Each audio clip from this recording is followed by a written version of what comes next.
شاہ عبد العزیز کی بات کریں، یہ حضرت شاہ ولی اللہ کے بیٹے تھے اور انہوں نے تحریک کے ادبی اور علمی محاذ پر بڑا کام کیا۔ تقریباً 50 سال تک وہ دہلی کے سب سے بڑے عالم رہے، اور برطانوی رائٹر ولیم ہنٹر نے بھی یہ بات تسلیم کی ہے کہ he was the greatest Mohammedan doctor of the age.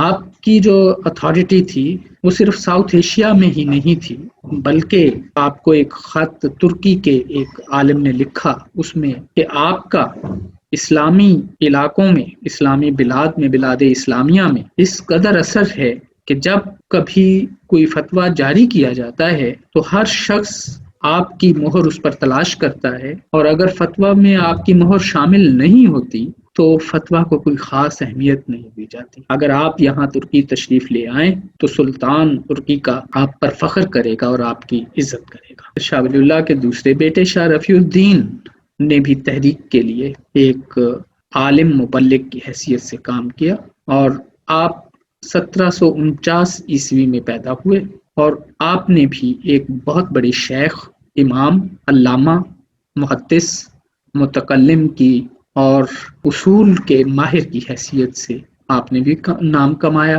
آپ نے اپنے والد محترم سے حدیث کی کنفرمیشن حاصل کی، اور پھر شاہ عبد العزیز سے بھی علم حاصل کیا۔ جب آپ 20 سال کے تھے تو اس وقت اپنے والد کے مدرسہ میں مفتی اور استاد کی حیثیت سے کام شروع کیا، اور آپ تحریک شاہ ولی اللہ کے نظریات کو پھیلانے کے لیے سرگرم عمل ہوئے۔ آپ نے تقریباً 36 کتابیں لکھی، پھر آپ اس مدرسہ کے سربراہ مقرر ہوئے جو اس وقت تک تحریک کا مرکز بھی بن چکا تھا، اور پھر آپ 50 سال اس کے ساتھ وابستہ رہے۔ 1818 میں آپ کی وفات ہوئی، اور اس وقت تک آپ اپنے شاگردوں پر اثر ڈالتے رہے۔ شاہ عبد السعید عمری دہلوی، مولوی الحسن قنوجی، مولوی حسین احمد ملی آبادی اور مولانا رشید الدین دہلوی اور ان کے بیٹے شاہ مخصوص اللہ آپ کے شاگردوں میں سے تھے۔ تحریک کے اگلے اہم لیڈر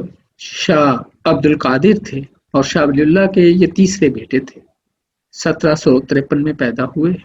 آپ نے اپنے والد سے بھی تعلیم حاصل کی، شاہ عبد العزیز سے بھی، اور شاہ محمد عاشق بھی آپ کے استاد تھے۔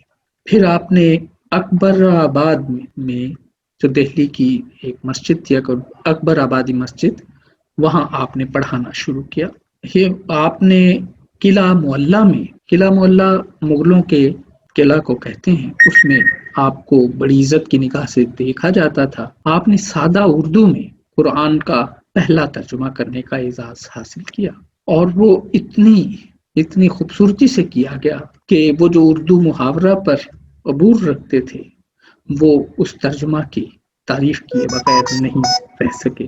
اس ترجمہ کو ولی اللہ تحریک کے بڑے کارناموں میں سے ایک قرار دیا جا سکتا ہے۔ شاہ عبد القادر کا ولی اللہ موومنٹ کے ساتھ ایک اور عمل جو تھا وہ تعلیم دینا تھا ان سکالرز اور ایکٹیوسٹ کو جن میں شیخ مولانا عبد الحی بٹھانوی، مولانا اسماعیل شہید، مولانا فضل حق خیر آبادی، مرزا حسن جعفری، شاہ محمد اسحاق دہلوی، سید محمود علی جعفری اور سید محمد اسحاق بریلوی شاہ۔